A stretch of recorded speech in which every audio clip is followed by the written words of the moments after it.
à Sylvain Guiton. Voilà, merci de prendre la parole et de bien respecter les 10 minutes, car nous sommes un peu tendus d'un point de vue horaire. Merci. Bonjour à tous. Bien, moi, je vais essayer de glisser de façon synthétique la spécificité des protestants évangéliques dans ce passionnant panorama. Je pense que beaucoup de choses ont été déjà dites et je crois que je peux imaginer que la place dans vos têtes se réduit considérablement. Donc, je vais essayer peut-être essayer d'aller cibler les points qui font la spécificité du protestantisme évangélique au sein du protestantisme, puisque Pierre a déjà exposé un historique qui était assez précis dans lequel on vient s'inscrire. Je dis aussi que vous allez voir que ça va être important de l'avoir en tête. Je remplace le théologien baptiste Louis Schweitzer, qui m'a fait l'amitié de me faire la confiance. Et moi-même, je ne suis pas baptiste.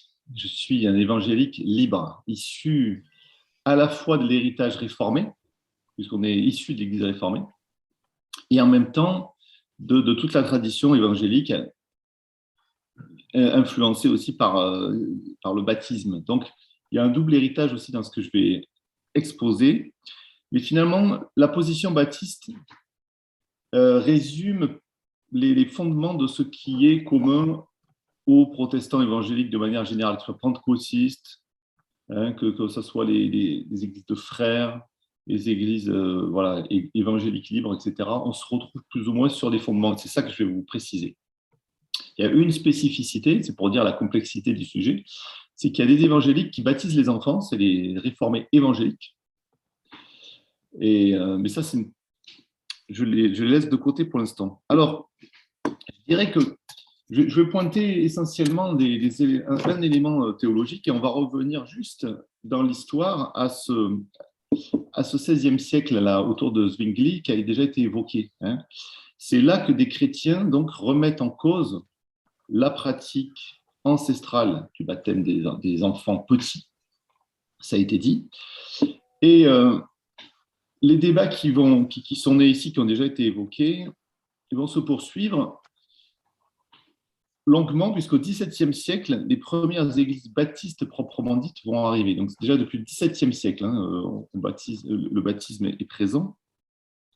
Et ce sont des églises qui vont confesser une pratique du baptême d'adultes par immersion, globalement, qui va leur valoir ce surnom qui, au départ, est visiblement un sobriquet de baptiste, et qui se sont appropriés, et ça va rester. Et donc, le baptême qu'elles vont pratiquer et qui est resté le baptême principal, la forme de baptême et la compréhension du baptême dans les églises évangéliques, c'est un baptême qui n'est donné qu'à des personnes capables de confesser personnellement leur foi. Et la confession de foi personnelle est centrale. Si vous retenez qu'une chose, c'est ça. Et très rapidement, le baptême va se pratiquer presque exclusivement par immersion dans les églises baptistes, au nom du Père, du Fils et du Saint-Esprit. Donc ça, c'est très baptiste. Chez nous, dans les églises libres, on pratique aussi le baptême par aspersion. Mais ce qui reste central, c'est vraiment la confession de foi personnelle. Alors, il y a des conséquences théologiques à ce choix-là, cette évolution-là. La première, elle est ecclésiologique. C'est-à-dire que l'Église se construit principalement comme une église de professants, c'est-à-dire une église composée de personnes qui ont fait publiquement profession de leur foi. Et je n'aurai pas le temps, mais dans nos textes, dans les églises libres, c'est bien spécifié. On accepte comme membre des gens qui professent leur foi. Et le baptême est second. Ça peut vous surprendre, mais c'est justement une des conséquences théologiques. Donc, église de professants. Deuxième conséquence théologique, le baptême n'est pas pour les évangéliques un moyen de grâce. Même si c'est un des deux sacrements reconnus en protestantisme avec l'Eucharistie, le baptême n'est pas un moyen de grâce en lui-même, il est plutôt une célébration de la grâce et une confession de foi, un témoignage. Je vais insister sur ce point, c'est-à-dire que même si le baptême chrétien prend une nouvelle dimension par rapport à celui de Jean-Baptiste, par exemple, qui est lié à la mort et à la résurrection du Christ, ainsi qu'à l'Esprit Saint, ça a été évoqué, il ne garde pas moins son sens de baptême de repentance, baptême de conversion, Et il est le signe, perçu le signe comme le signe d'un changement de vie en réponse à la grâce, le signe d'un engagement confessé, et confessé non seulement avec la bouche, mais avec le corps tout entier qui va être immergé. Et donc, dans cette perspective, j'insiste sur ce point, seul peut être baptisé celui qui est capable de reconnaître en Christ son Sauveur, de reconnaître le royaume qui vient, la grâce qui est donnée, et de donner le oui de la foi, une foi personnelle. Alors, c'est qu'un début, c'est un début élémentaire, mais il doit exister pour que le baptême ait un sens dans la compréhension protestante, baptiste, et donc évangélique par extension. Donc, ça dit le déroulement du rite, hein, très simple. Le baptisé confesse sa foi selon une formule trinitaire, et beaucoup de choses qui viennent d'être exprimées par mon frère orthodoxe se retrouvent dans le sens et dans le contenu. Et là encore, c'est la foi de l'Église qui est confessée. C'est pas la foi.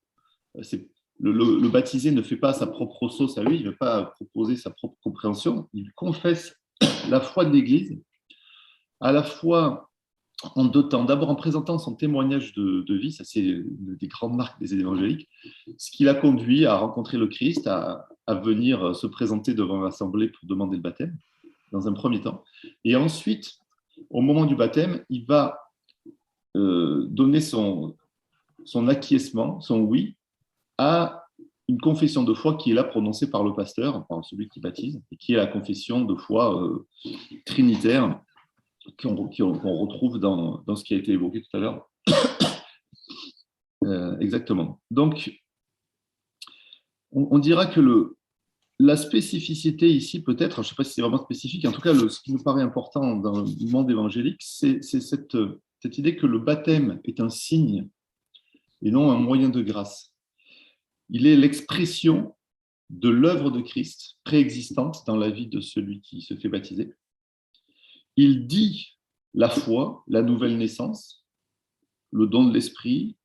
Ce sont des réalités spirituelles qui sont là, qui sont exprimées par le baptême, mais qui existent en dehors du baptême et même qui lui préexistent, en tout cas dans la vie de la personne. On vient dire quelque chose de son parcours déjà accompli. Même si nous croyons que tout pas de foi et de consécration au Seigneur est accompagné de bénédiction, évidemment, enfin, et ce n'est pas ça qui est recherché. Là, on est vraiment dans la confession de foi. Et c'est l'attitude intérieure du chrétien qui compte. Pour être synthétique aussi, je l'ai dit, l'immersion est devenue, dans le monde évangélique, c'est-à-dire la forme dominante, vraiment largement dominante du baptême, pour des raisons aisément compréhensibles quand on parle de signes.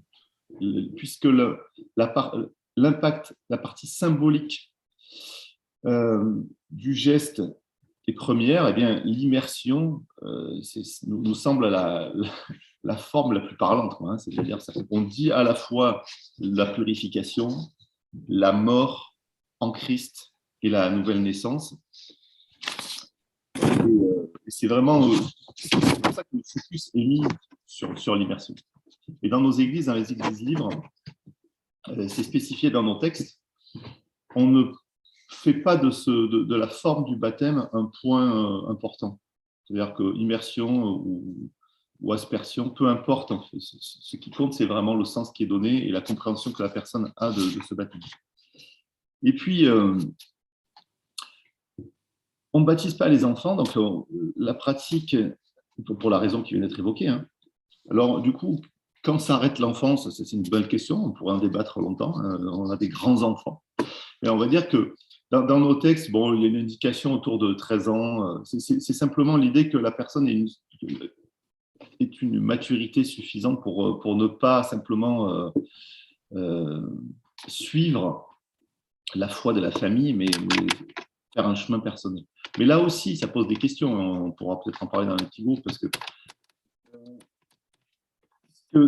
si la foi et le chemin de foi n'est pas directement lié au baptême, comme une obligation, comme un point de passage incontournable, Et alors, ça peut poser des questions, puisque certaines personnes très engagées dans nos paroisses n'ont pas demandé le baptême, et finalement en font un aboutissement. C'est-à-dire que et moi, je dois faire beaucoup de travail pastoral pour essayer de détricoter de fausses croyances. Comme quoi, le baptême, ce serait une sorte de diplôme de sainteté. Les personnes me disent non, je ne suis pas prêt parce que je pêche encore. Donc là, on est vraiment dans des dérives. Mais c'est un peu un des risques de cette séparation du baptême avec le reste de la proclamation de foi. Et je voudrais dire simplement, pour finir, pour, on va dire, ouvrir une porte à la discussion œcuménique qui nous occupe, c'est que finalement, chez les baptistes, et donc chez les évangéliques par extension, le baptême, c'est paradoxal à cause du nom baptiste, mais le baptême n'est pas finalement si central que ça.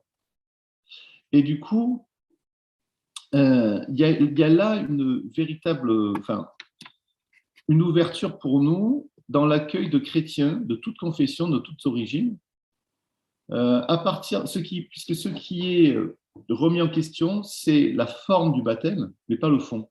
Et donc, un baptême qui a été pratiqué dans une autre tradition, sur la base de la foi en Christ, et puis sur la base de nos confessions de foi communes, avec un baptême trinitaire, qu'il ait été fait, peu importe en fait comment il a été fait, ce qui compte, c'est la confession de foi. C'est pour ça qu'on accueille comme membres dans nos églises des gens de tous horizons sur la base de leur confession de foi. Et on ne leur demande pas dans les églises libres de se refaire baptiser.